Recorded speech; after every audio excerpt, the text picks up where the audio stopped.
તો અમદાવાદમાં Sarkhej Torrent power પાસેથી પસાર થતા લેબર કોન્ટ્રાક્ટને નકલી પોલીસે લૂંટી લેવાની ઘટના બનવા પામી હતી।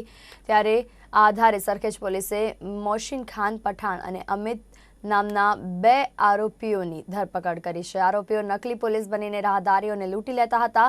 ત્યારે વધુ એક આરોપી દિલાવરને પણ પકડી પાડવાના પોલીસે ચક્રો ગતિમાન કર્યા છે।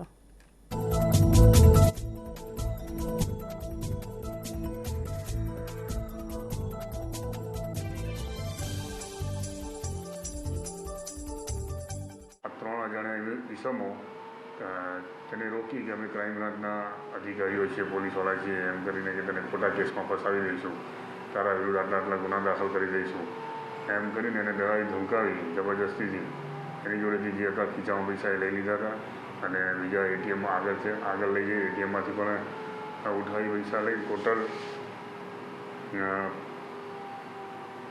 65,000 જેવા રૂપિયા પડાવી લીધેલા હતા।